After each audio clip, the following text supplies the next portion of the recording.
Hey guys, it's me, your true crime bestie Annie, and I am so excited to share with you that Serialously is officially hitting the road and coming to you live in a city near you. That's right, we are going on tour. We've got shows planned in Orange County, California, San Diego, California, Salt Lake City, Denver, Colorado, Phoenix, Arizona, and more.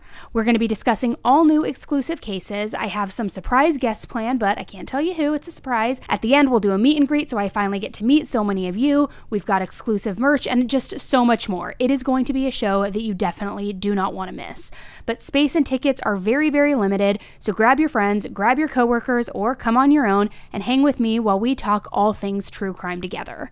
All of the information, including dates, cities, and links to purchase tickets, can be found at annieelise.com and then just toggle over to the events page. So grab them now before they're gone. I can't wait to meet all of you, and I will see you on the stage.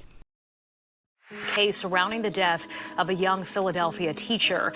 Ellen Greenberg died back in 2011 after being stabbed 20 times. Her death was initially ruled a suicide and then a homicide and then back to a suicide.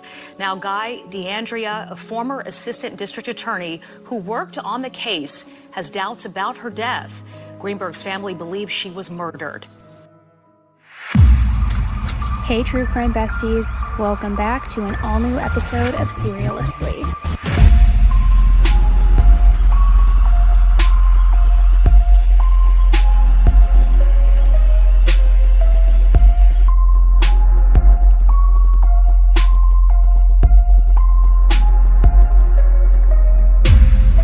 Hey everybody, welcome back to an all-new episode of Serialously with me, Annie Elise. Boy, oh boy, do we have a mega crazy case to talk about today, guys. It is one that is extremely controversial. There are a lot of opinions on both sides of this. It's one where there's, allegations of conspiracy, corruption, cover-ups, all sorts of different things. And it's a case I've actually been covering for quite a few years and researching for quite a few years, to where I feel like even in all of the information that I have dug up and gathered, I feel like it's pretty clear what the truth really is in this case. So I don't understand how there is so much division, yet there is, and you'll understand why as we get into the details. And it's the case of Ellen Ray Greenberg.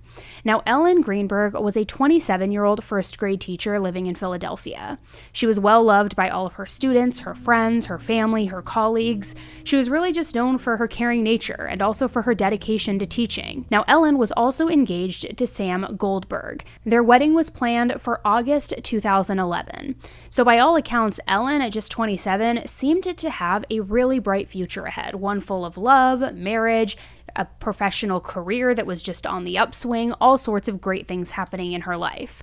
However, beneath the surface, something darker was brewing, something that would ultimately lead to one of the most perplexing and controversial cases in recent history. What's the truth of what happened to Ellen Greenberg?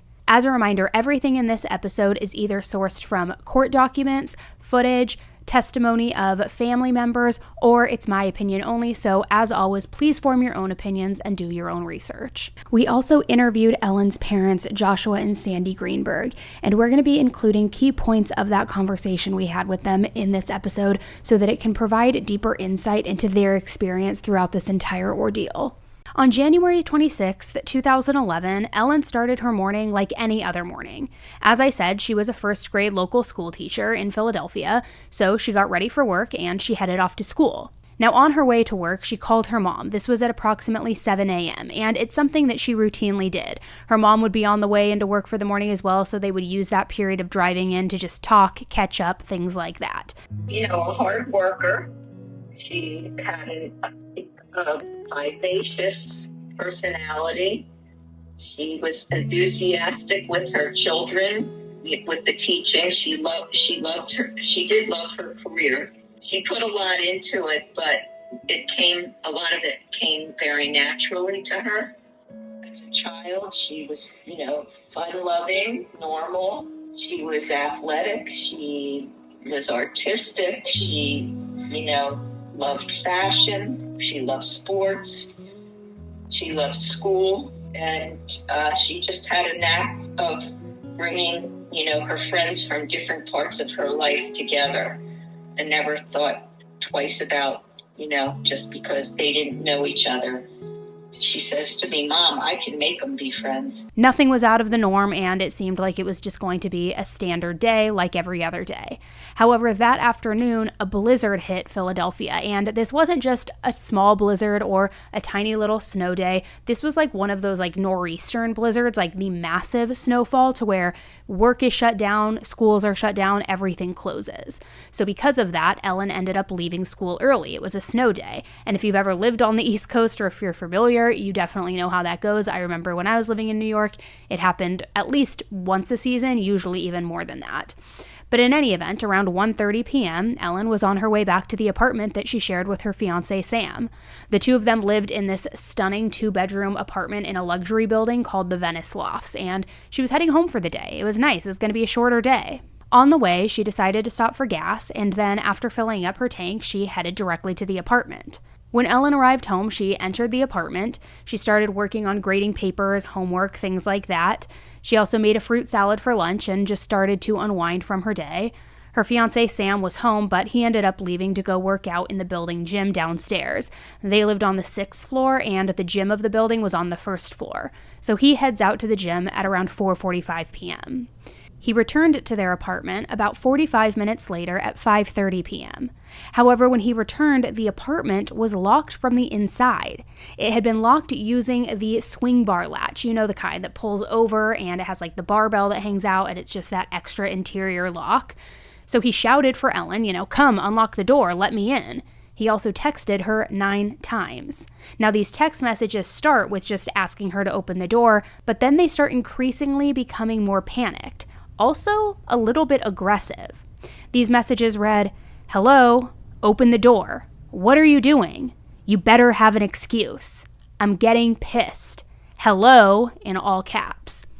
Then another one that said, "You have no idea." So she wasn't responding to these text messages. She also wasn't answering his phone calls, and that made him increasingly irritated. So then he started shouting through the door opening, because if you're familiar with this lock, then you can open the door, but there's like a 2 to 3 inch little gap where you can kind of see inside, kind of not, but you still can't get through. So he opens that and he's shouting, let me in, Ellen, where are you? He also says that he went down to the doorman of the building to see if maybe he could help him access the apartment. However, for whatever reason, the doorman refused. He said he couldn't. I don't know if it was a restriction of the building, maybe a privacy issue. I'm not entirely sure. But finally, after there was still no answer, Sam ended up forcing his way through the door, breaking that swing bar lock. And what he found inside was his absolute worst nightmare.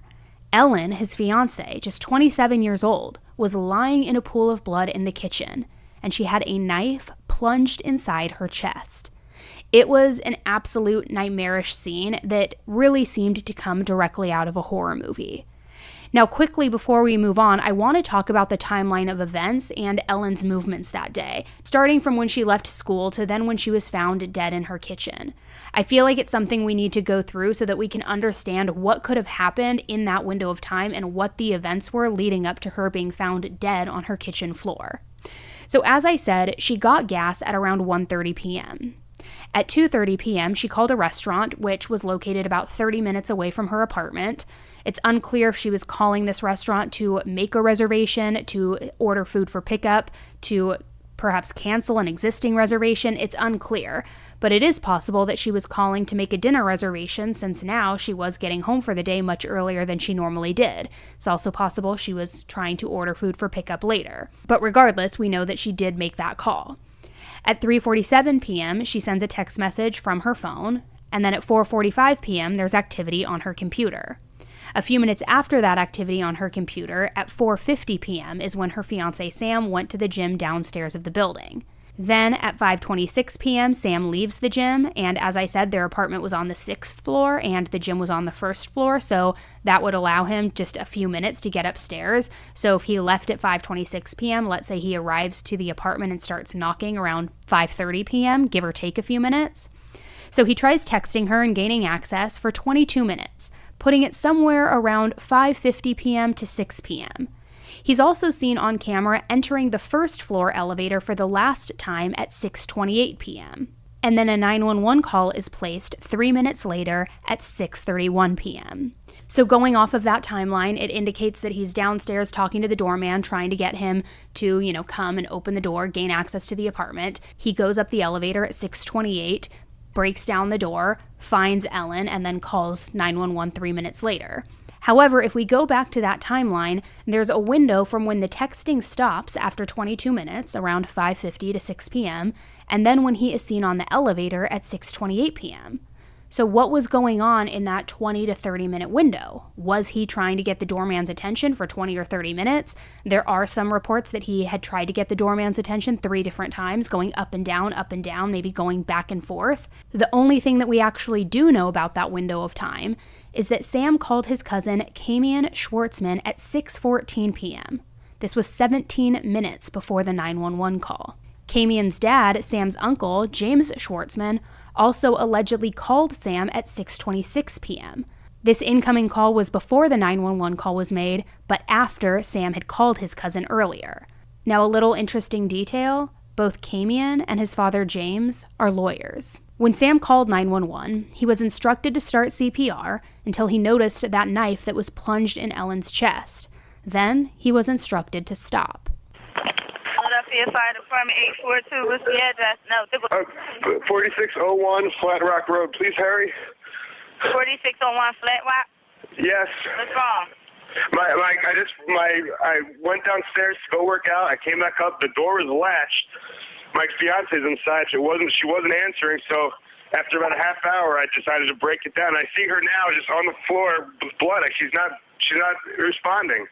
Okay, is she breathing? Look at her chest. I need you to calm down, and I need you to look at her chest. It's really. I really don't think she is. Listen to me. Someone's on the way. Look at her chest. Is she flat on her back? She's on her back. So I bring her. Look at her chest and tell me if it's going up and down, up and down. I don't see her moving. Okay. Do you know how to do CPR?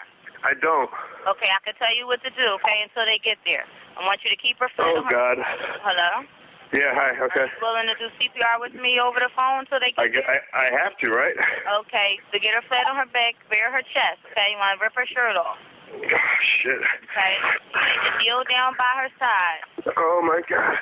Ellie, please. Listen, you can't freak out, sir, because you Okay, I'm trying not to.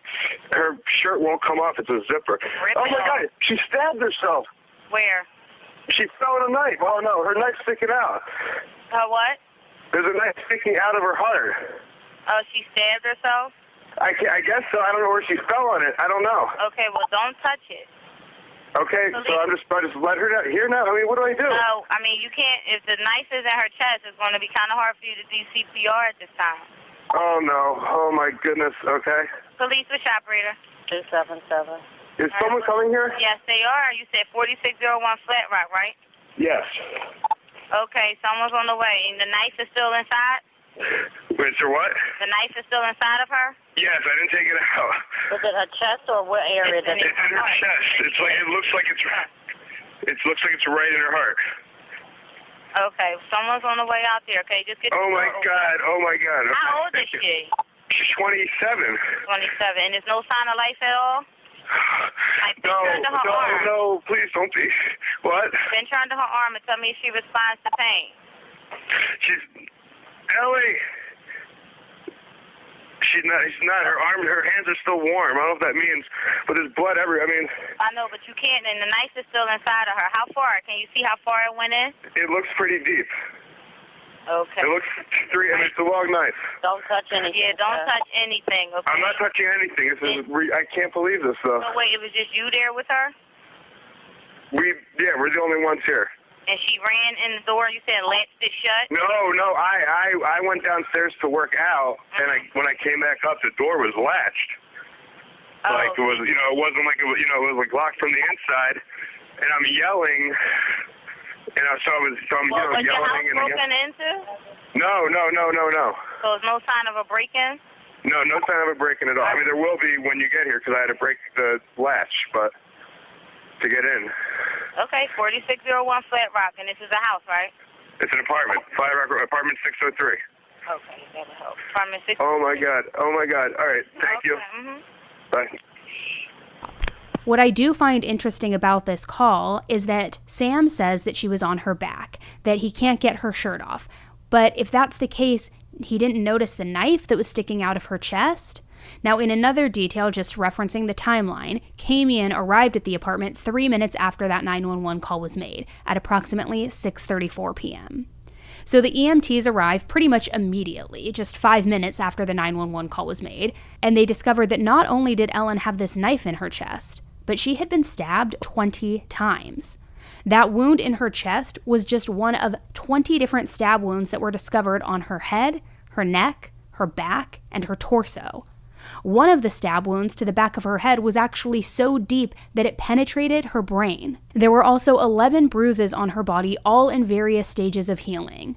They were located on her right arm, her abdomen, and her right leg. There was clearly nothing that the EMTs could do to save Ellen at this point. So at approximately 6:40 p.m. that evening, just a few minutes after arriving, Ellen was pronounced dead.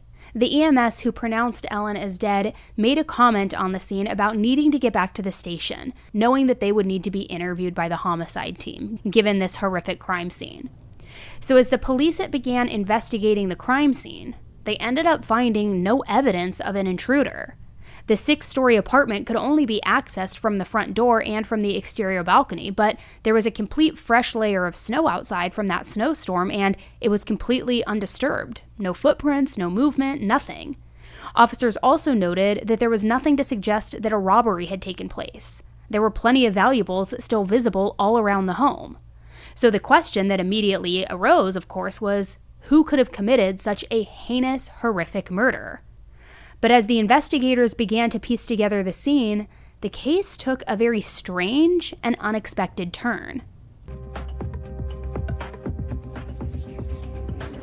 Alright guys, do you ever wake up in the middle of the night and have trouble falling back asleep? You start staring at the ceiling, your mind is like racing, you're thinking about all the things you need to do during the day, and before you know it, hours have passed, you're still not back asleep. That used to happen to me all the time. I had tried Ambien, melatonin, valerian root, you name it. But then my husband told me about Beam Dream Tea. This was about a year ago, and guys, I literally sleep 10 hours straight now. Every single night, even with 2 toddlers. It is insane. So if you've listened to this show before, you've probably heard me rave about Beam Dream, and that's because it actually works. Literally, probably at this point, over 350 of you, I'm guessing, have reached out to me saying that you've tried it and that you love it too. I've also gotten my entire family, my friends, my brother, my sister, everybody hooked on it. I really believe in this product so much. So when they reached out to me to do a custom flavor, I literally jumped at the chance. So I have officially partnered with them to create an exclusive flavor of their best-selling sleep blend. It pairs 2 of my favorite flavors together, creamy caramel and salted chocolate. And this flavor totally hits, guys. It is so good. It literally tastes like this sweet, salty dessert. It's also only 15 calories. There's no added sugar, so there's no guilt. I drink it 30 minutes before I want to be asleep, like lights out, and like magic, I am poof off into dreamland. Plus, when I wake up, there's no grogginess the next morning like other sleep aids because they use all natural ingredients. And today I have got a very special offer for my listeners. For a limited time, you can get up to 40% off when you try my limited edition flavor. Just head to shopbeam.com/AnnieElise where you will get an additional 40% off your first order with code AnnieElise. That's shopbeam.com/AnnieElise and use code AnnieElise for an additional 40% off. But supplies are limited, so grab it now before it is gone. Now's the time.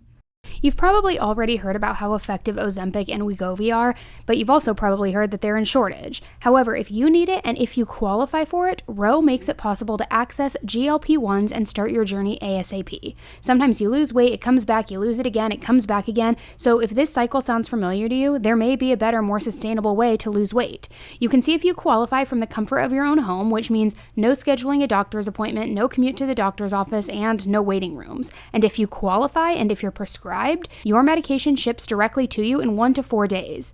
Go to ro.co/AE. Memberships start at just $99 for your first month. Medication costs are separate. That's ro.co/AE. Go to ro.co/safety for black box warning and full safety information. Compounded medication is not required to and does not receive FDA review or approval. RX only.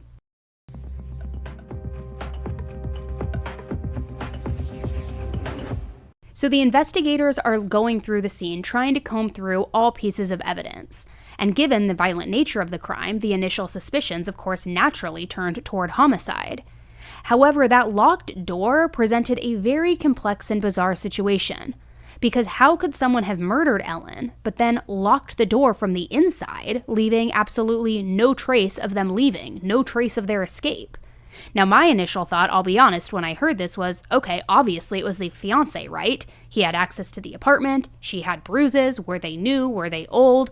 The amount of wounds would indicate a crime of passion and possibly even overkill, right? It must have been someone close to Ellen, surely, right?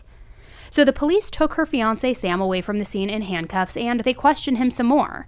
However, Ellen's parents told the police they had absolutely no reason to suspect her fiancé. And Ellen's psychiatrist, who she had been seeing for anxiety, said that Ellen was happy in the relationship. She had denied that any abuse ever happened in the relationship. She was happy. She was in love. They were planning their wedding. I mean, they were just happy. So as investigators went deeper into the evidence, they were faced with many conflicting signs. To start, there were no signs of forced entry or a struggle happening within the apartment. However, the brutality of how Ellen died and having that many stab wounds, it surely suggested either a frenzied murder or, what I said earlier, a crime of passion. Although the knife wounds, though severe and numerous, they didn't appear to be consistent with a typical homicide pattern. There was also that locked door, a detail that really seemed to suggest that nobody else could have entered or left the apartment. So with no suggestion that another person had been inside the apartment at the time of her death, police at the scene suspected that the death was actually a suicide, particularly because there was a lack of defensive wounds, also no sign of an intruder at all ever entering. So despite there being no suicide note left behind, and despite the barbaric, horrific 20 stab wounds, the crime was treated as a suicide.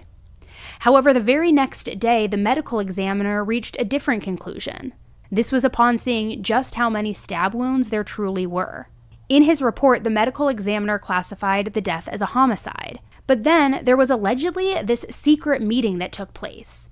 In the meeting, there were members of the ME's office, the police department, also the DA's office, and allegedly in this meeting, they had somehow convinced the medical examiner to change the manner of death to a suicide. The Philadelphia Police Department stated, quote, "The death of Ellen Greenberg has not been ruled a homicide. Homicide investigators are considering the manner of death as suspicious at this time."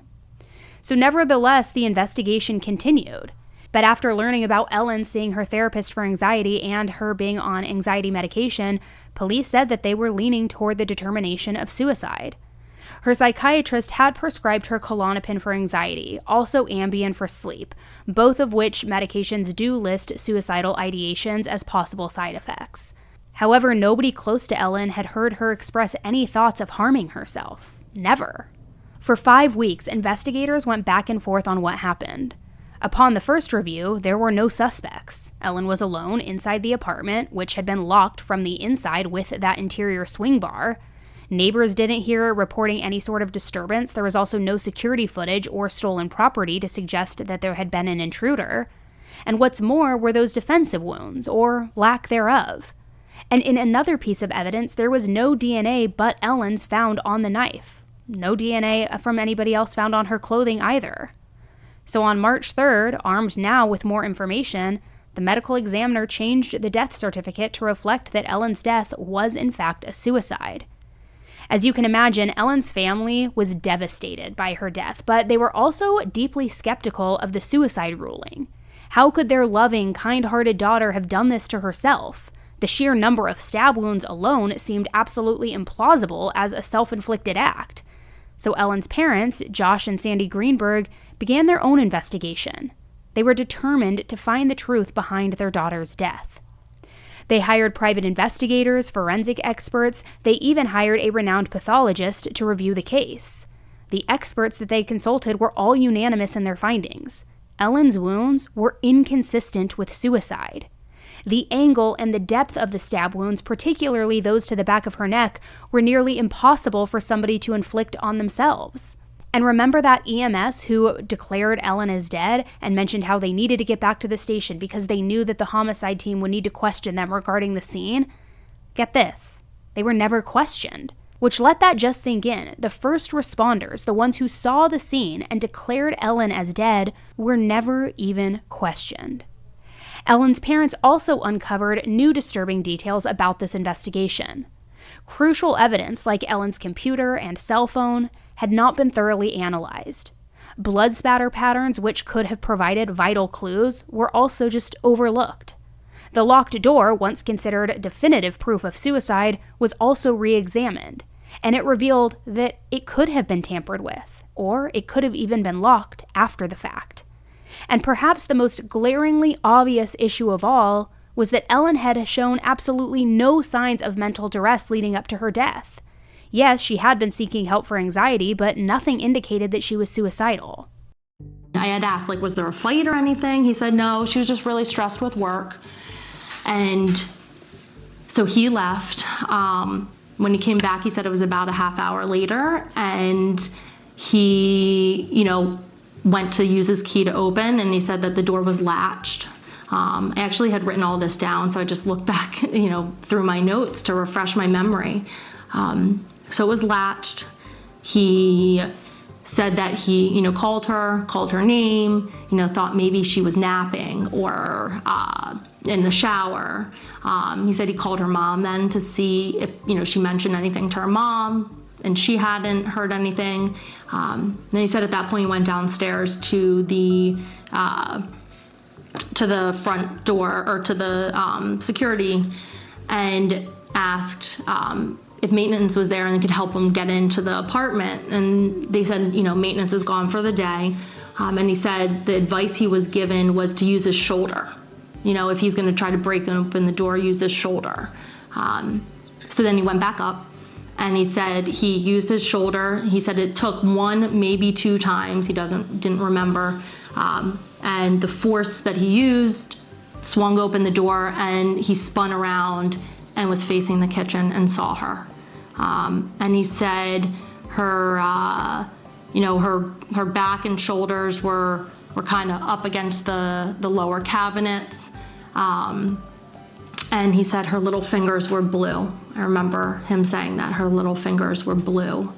And he said he called 911 immediately, and they were going to instruct him to do CPR, so he moved her to the floor, and at that time he saw the knife. You were questioned by the police at one point? Yes, so the week of February 7th, I was back in town. I had been in New Orleans for work. I came back, and I was asked by the homicide unit to come down to Philadelphia, I believe it was the Race Street location, so that they could question me, obviously, just as more of a, what information could they get as a friend. And I was interviewed by there. It was the strangest feeling to be in there, because I'm like, this is not my life. What am I doing here? I remember just feeling like they didn't care what I was saying. It was almost like they were checking the box that they had me there. And at one point he even said, "Are you trying to point fingers here?" And I said, "No, I'm just answering your questions and giving you the information that I know. I'm only giving you fact." So, yeah. So did you feel like they had already had their mind made up about what happened? Yeah. This was like, I have to just do this. Let me get this over with. I didn't feel like they were interested in what I had to say. And again, not that I wasn't there that day, so I have no information of what happened, but I knew what he had told me, and I knew who, Ellen was, and I, knew a little bit about the apartment. I knew a little bit about their routines, but they had no interest in hearing from me. Yeah, so now records are coming out. Is there any documentation of your conversation with police? Nope. There's no police report? Right. Apparently the last that I've heard of the 5,000-page document that lawyers have gone through, there's no report in there of my interview with police. And I know for a fact I was there at homicide headquarters talking to Detective Harris. But there's no document. Did you see him write something down? Yes, I saw him write something down, and I was there. So whether or not he was writing, what he did with that paper, it should have still been documented that I was there. Let's also talk about the scene of the crime for a moment, because new forensic evidence suggested that the scene may have been staged. Blood evidence that was found in the kitchen did not align with the official narrative. Now, something that I don't think is talked about enough in this case, and I could totally be wrong, this is just my opinion and I'm not an expert, but remember how I mentioned when Ellen got home that day and she made that fruit salad, whether it was for lunch or for a snack? Well, in the crime scene photos, you can still see remnants of that fruit salad and scattered parts of it on the kitchen counter, right above Ellen's dead body. Now, I understand people who are suicidal may not always be thinking rationally, but in all of the cases that I've covered, I have never seen or heard of somebody making a meal before taking their own life and not eating the meal. So believing that Ellen committed suicide would also mean that you believe that she made herself lunch in the kitchen, chose not to eat it, and instead chose to grab a knife and stab herself 20 times, stabbing herself in the torso, the back of her head, the neck, her spine. Such deep stab wounds, too, that it penetrated her brain. I mean, it doesn't really align, right? I'm not a detective, and this is me just theorizing here, guys, but doesn't that scene feel more in line with somebody either catching Ellen by surprise, or maybe even perhaps blitz attacking her, and say grabbing a knife because it's nearby from maybe cutting a fruit salad, and the perpetrator grabbing that as a weapon to murder her in this overkill, crime of passion type of way? Which, by the way, if you look at the knife that was used and that was plunged into Ellen's chest, it certainly aligns with a knife that would be used to cut this fruit salad, the one that she made for herself to eat.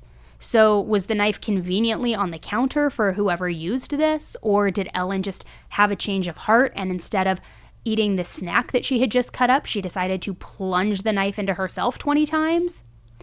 Despite the growing body of evidence suggesting that Ellen could not have killed herself, authorities remained firm on their conclusion. The case was closed as a suicide, leaving the Greenbergs in a state of just extreme frustration and anger. And for over the past decade, Ellen's parents have spearheaded their own investigation, even hiring an attorney to help them file a lawsuit against the medical examiner's office, all so that they will change the cause of death to homicide.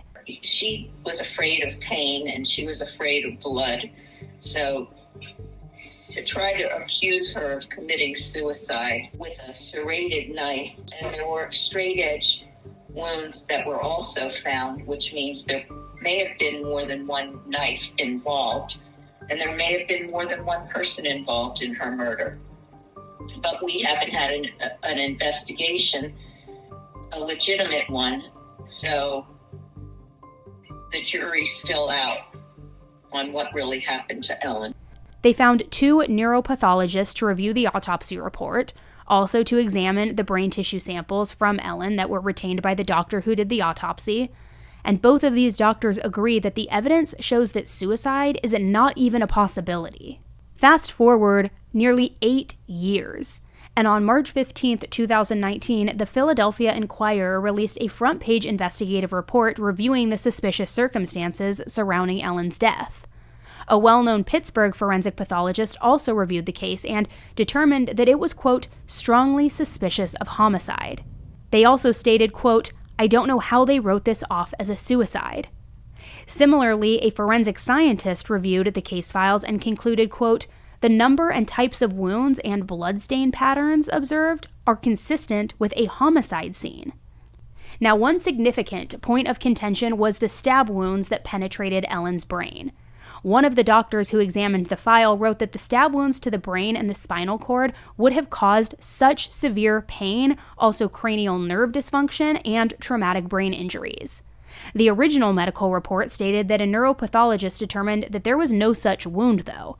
However, later when they were interviewed by the Philadelphia Inquirer, that same pathologist revealed that she didn't even observe Ellen's body. And she confirmed that she has no records, no bills, no invoices, no reports of any examination ever even taking place, which, how does that happen? That's a pretty big detail to miss, right? A pretty big discrepancy. As I mentioned, Ellen's parents filed a civil suit against the Philadelphia Medical Examiner's Office and the pathologist who conducted the autopsy. The suit seeks to change the manner of death, citing new information and the fact that the doctor who did the original autopsy admitted to changing the manner of death at the insistence of the police. A new technology called photogrammetry, unavailable at the time of Ellen's death, also created a 3D recreation of Ellen's wounds, demonstrating that not all 20 wounds could have possibly been self-inflicted. And the circumstances and the details about Ellen's death were about to get a lot more mysterious.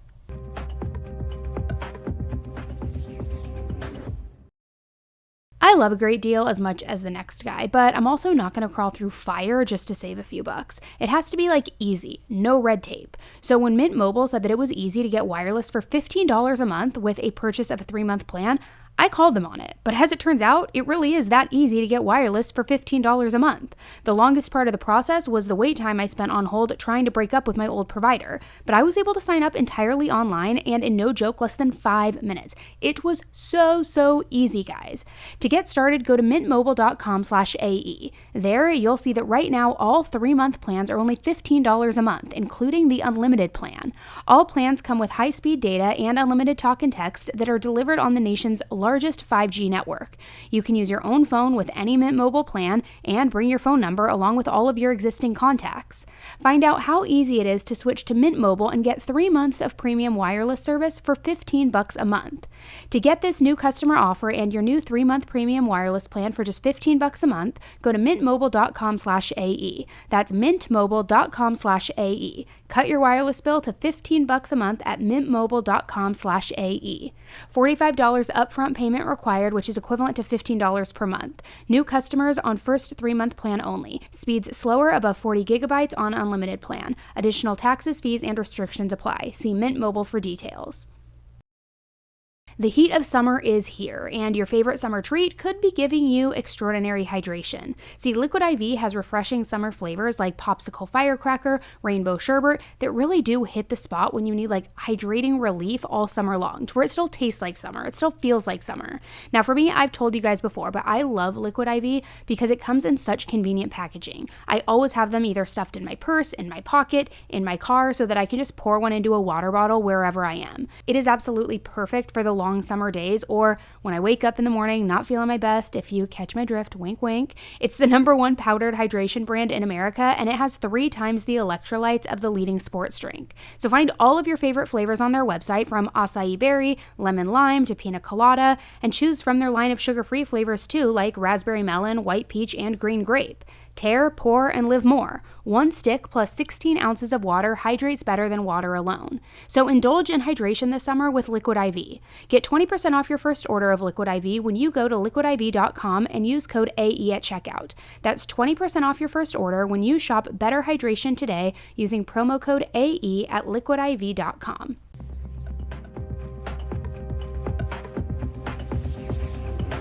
With us again this morning, Sandee and Josh, welcome again. And their investigator, Tom Brennan's here as well. Tom, thank you for coming in.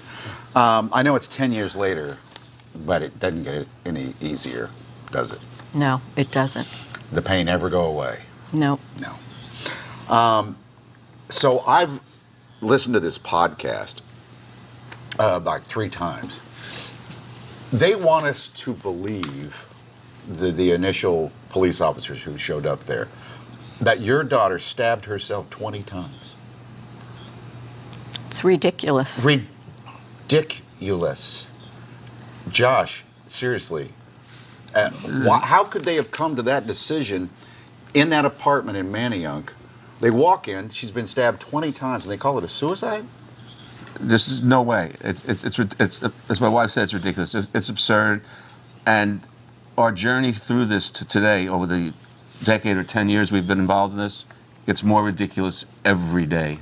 Yeah, it seems like the case was botched from the opening day. Tom, you've been investigating crimes for years and years. Do you agree with that? Yes.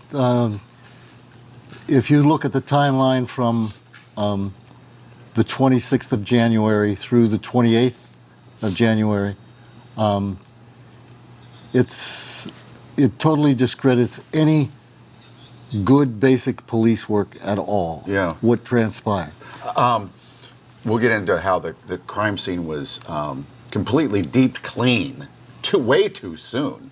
The door was locked, right? Her door was locked from the inside. This is all what we've been told. There was never really an investigation to clearly illustrate any of this. Mm-hmm. What does that She lived on, what floor was this on? Sixth floor. It's the sixth floor. So this was the only way in or out of her apartment. Well, you can go out on the balcony, but you're not going to climb down or climb up Right, again. and there was a snowstorm that day. That's why she was home at 1 o'clock. And that was the only way in or out. You were up in Harrisburg at the time? Yes. So I remember that huge snowstorm, my gosh. It was January of 2011. So you weren't able to come down right away? No, we couldn't come. We didn't get word of any of this until late into the evening. There were mounds of snow. Snowplows hadn't come through. Who called you? The fiance's father. And I didn't know what he meant. I said, where's the ambulance? And then he said, there is none. Because we won't need one? And then you knew? No, I didn't really. It was shock.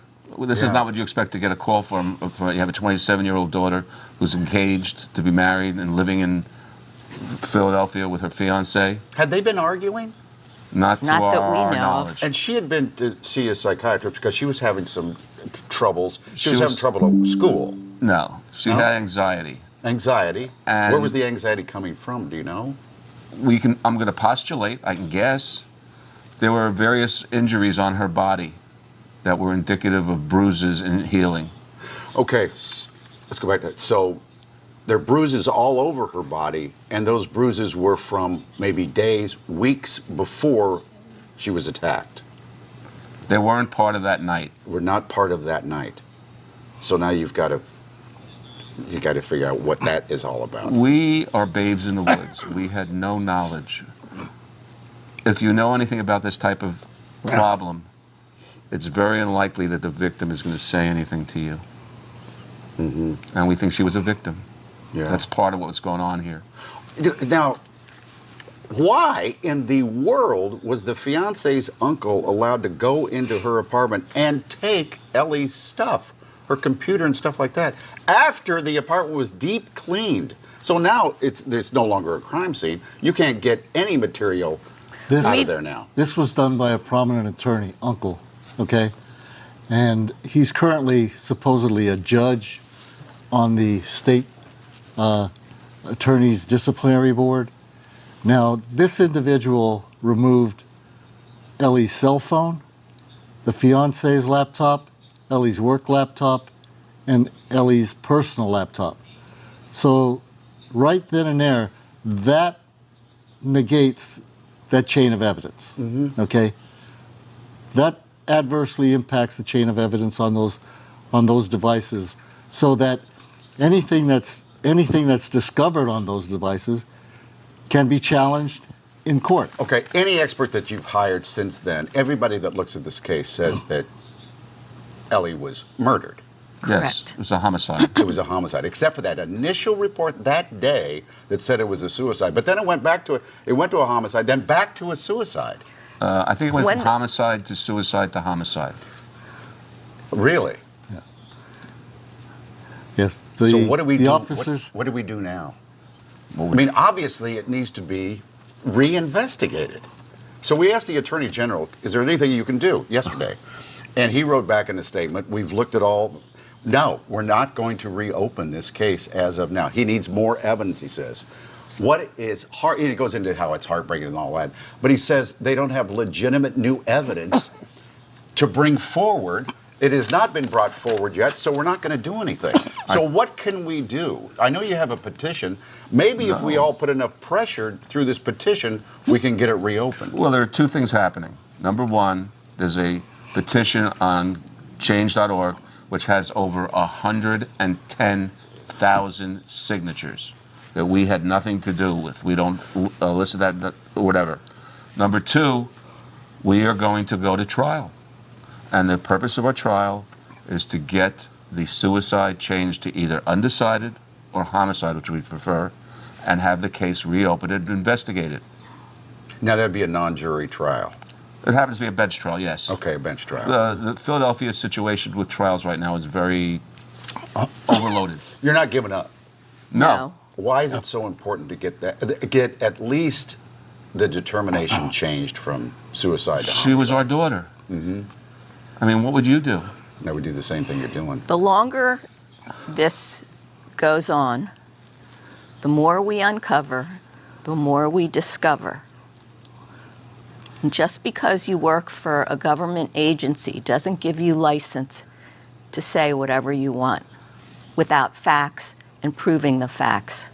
Do you think the linchpin here is what happened when they went into her apartment and took all of her stuff out? We don't know the why or the who, so don't ask us the why. It should have been you two in her apartment taking her stuff. Well, Right. theoretically, if he No one had permission to touch her things. Theoretically, he should have returned it to us the next day at her funeral, which he did not do. This statement by the Attorney General's office is vile. Why do you say It's a vile? lie. Can you put it up again? It's a lie. In 2020, under growing public pressure and new evidence brought forward by Ellen's family and independent experts, the case was reopened for further investigation. The decision came despite receiving a deposition from a medical expert who noted that many of the nearly 20 stab wounds showed no signs of hemorrhage. This suggested that Ellen was not even alive when those wounds were inflicted, and that these wounds were inflicted post-mortem. Which, for you true crime sleuths, you know that if they're post-mortem, that means that they were done after Ellen was dead, and that Ellen could not have done them. Plus, there were several other details that they believe indicated this was a homicide. If Ellen had planned on killing herself, why had she filled up her gas tank after leaving school? She certainly wouldn't need a full tank of gas for any reason. Why had she not left a note? Why was that half-finished fruit salad she made after getting home from school found on the kitchen counter above her body? And moreover, if she was intent on taking her life, why had she chosen to stab herself? And why had she done so through her clothing, something that one expert noted as very rare in cases of suicide by stabbing? That in the rare occurrence that somebody is going to take their own life and choose stabbing as the method, that very rarely are they clothed, and that they usually do it when they are nude to ensure that it fully penetrates and that it is a fast process. Also, how would she inflict those wounds to her back, her head, and her neck? How would she have the physical strength to inflict all 20 of these wounds too, and continue to inflict them even after the stab wounds that went to her head and her brain, which certainly would have debilitated her, right? And taking a step back, and this is just my opinion, but thinking through that, if you're stabbing yourself 20 times in the torso, the back, the head, certainly one of those is going to either strike a nerve, be so painful to where you can't continue with this frenzied attack on yourself. And they have reports suggesting that she wouldn't have been able to inflict all of these. Not to mention the report which said that these even happened post-mortem. Not to mention the location of the wounds. 10 to the back of her neck, 1 in the scalp, 8 times in the chest and the abdomen. Now, I will say, some people out there who believe that this was in fact a suicide say, stop with all the conspiracy theories. The multiple knife wounds are consistent with a suicidal person who is, testing their ability to go through with it. There's also no forensic evidence that ties Sam or anybody else to Ellen's death. There's no blood seen on Sam. There's no bloody clothing. It would be very difficult for Sam to murder Ellen, stage the scene, possibly move her body, clean everything up, and not leave any sort of evidence or DNA behind, all in a window of 30 minutes to an hour like we were talking about. Also, in a lot of the cases that we cover, when there is a stabbing involved, we know that especially if it's a mass stabbing, there is a lot of blood, and that typically the perpetrator's hand will slip on the blood, and they will sometimes cut themselves, whether it's on the hands, on their legs, whatever it is, when they're going through that up and down motion. But there were reportedly no cuts on Sam's hands. However, if you're like me, and like a lot of other true crime people out there, there's probably still some suspicion that the fiancé might have been involved. Something might still be creeping around in the back of your mind. We know that they were engaged, and her psychiatrist and her parents said that they had no reason to suspect that she was unhappy or that there was any sort of domestic violence in the relationship.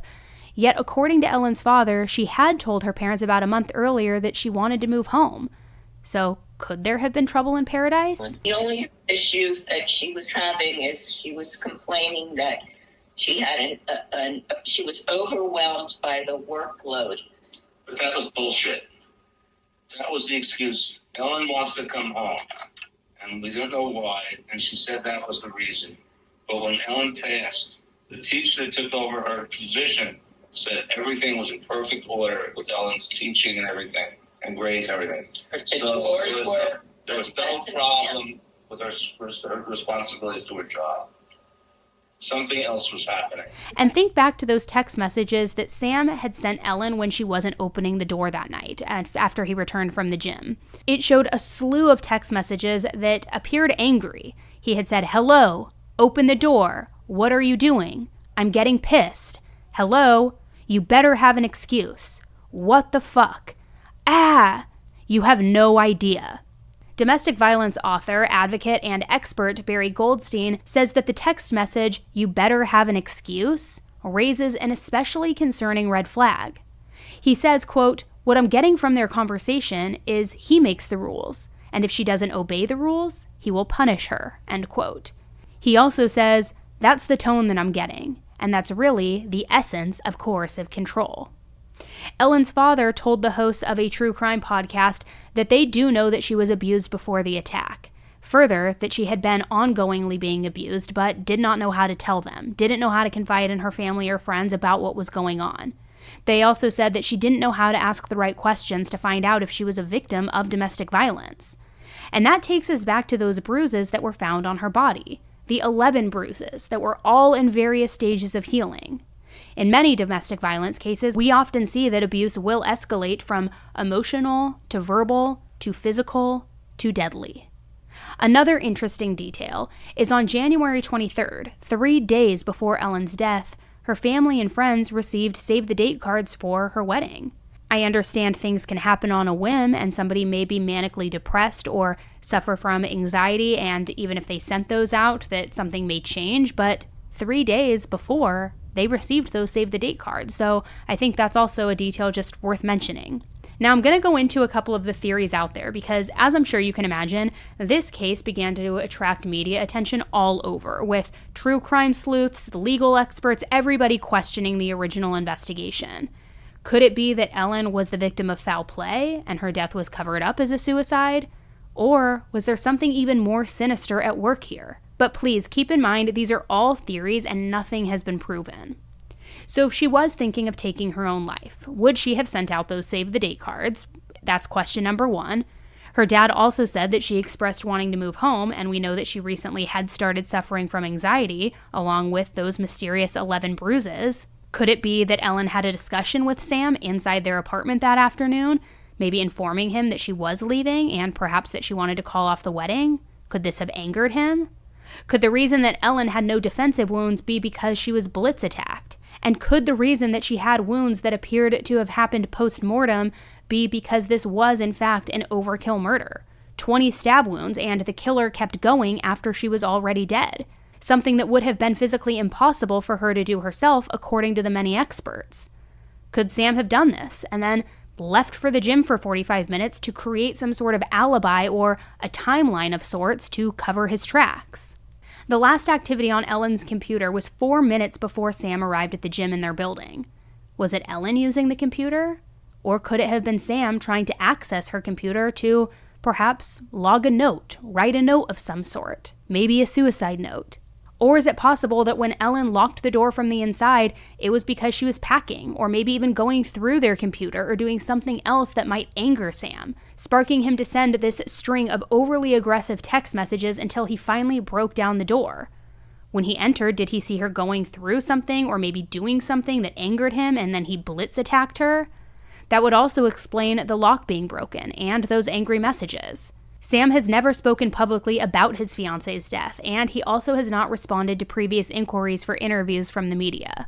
As of now, the official cause of Ellen's death remains a suicide, but the questions surrounding her case continue to haunt those who have studied it. And there's a whole other element to this case that I want to talk with you guys about. Her parents never got her journal back, which I have to ask, if it's a suicide and it's not a murder investigation, why wouldn't they receive it back? The case also saw a jurisdictional shift. Initially, it was handled by the Philadelphia Police Department and the Philadelphia Medical Examiner's Office, but the Greenberg family fought to move the case to the Pennsylvania Attorney General's office, arguing that the local authorities had a conflict of interest and had mishandled the investigation. In 2022, the Pennsylvania Attorney General's office, which was led by then Attorney General Josh Shapiro, declined to take over the case, citing a lack of sufficient evidence to overturn the suicide ruling. This decision was met with a lot of frustration from the Greenberg family, who continued to push for an independent investigation. Now, a controversial aspect of the case involves potential political connections that some people believe may have influenced how this case was handled, and why the then Attorney General, Josh Shapiro, declined to take over this case. First, Sam Goldberg's family connections. Sam Goldberg, Ellen's fiancé, is reportedly related to very influential figures in Philadelphia's legal and political circles. This has led to concerns that these connections might have affected the investigation into Ellen's death. Some people also think that the Attorney General, Josh's decision to not reopen the case despite the new evidence that was presented by Ellen's family might have more reason behind it. Some people speculate that his decision might have been influenced by his ties to Sam's family, though there's no direct evidence to prove that, I want to be clear. However, remember his cousin's father, who is a lawyer, and called him 5 minutes before Sam called 911? There's apparently a connection there.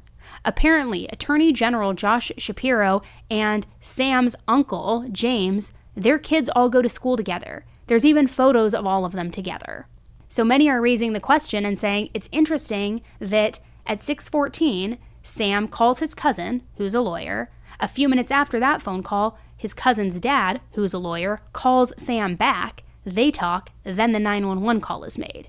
Then, a friend of the lawyer family, and arguably a friend of the fiancé Sam by extension, is the Attorney General, who they're begging to reopen the case, to reclassify it. He refuses, saying there's a lack of evidence, but he's friends with the fiancé's family. Certainly that is a conflict of interest, right? Also, get this. That Uncle James, the lawyer, was allowed into the crime scene to get Sam's suit, but then he apparently left with Ellen's computers, wallet, phone, handbag, and other items.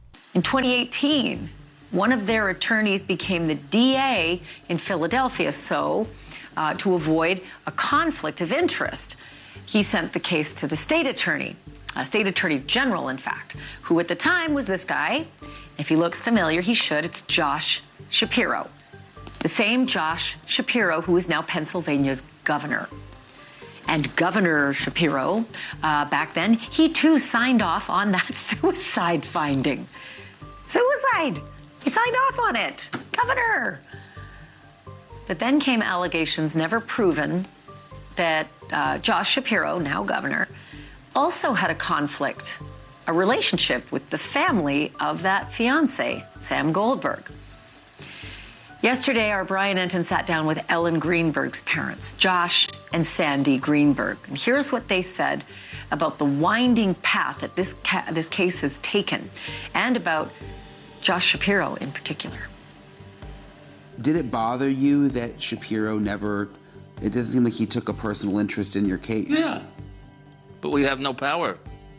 I still don't have power over him. But I wonder why he didn't. Why we didn't? Why he didn't. Beats me. Okay, I'll answer that. I think he tried to keep his hands off as much as possible, because I think deep down he knew this was a hot potato. He might have known other things that we didn't know also, like why this is happening, that we don't know. Well, we emailed his office and haven't heard anything. You're not going to hear anything. But good. Good. Ask away. It just seems like for a politician, that would be something you could be proud of, helping a case get solved, finding the truth. He didn't. He went what I'm going to call the party line. This is a suicide. That was the party line. Every piece of this story is, I look at it in disbelief. I keep looking for alternative theories, for explanations. I really do try to come up with some reasonable explanation as to how the police botched this so badly, and how others after that seem to be just fine signing off on what seems comical. But Brian, I don't understand. What were Ellen Greenberg's parents like? What was the response they had when you talked to them about the fact that Sam Goldberg's judge uncle and a lawyer cousin were able to get into that apartment and leave with her laptop and her cell phone? I mean, they're shocked now when they think about it. Ashley, at the time, you can imagine their daughter was dead. They were still trying to understand what happened. It didn't sit right with them that it was being called a suicide. They were grieving. So they were trying to process all of it. They thought it was a lockdown crime scene. They didn't know that people could just go in there. This is what they said about it. Upsetting thing to me is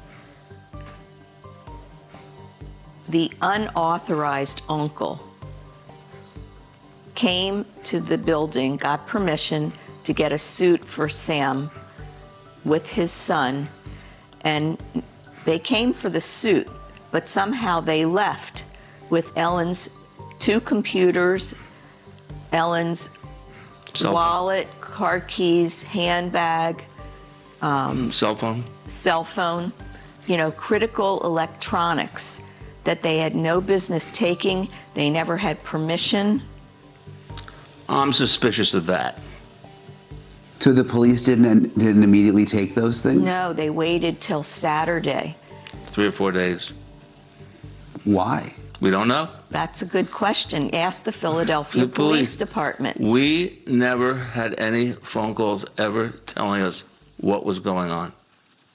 I also want to mention another bizarre story about her spine sample, because the coroner apparently walked a few blocks through the snow with the sample in a jar so that they could show it to the neuropathologist. And this coroner said in that civil suit deposition that he would not have changed his ruling from homicide to suicide if he had known that the fiancé Sam broke down the door himself. However, at the time, the police had told him that the doorman was involved in this.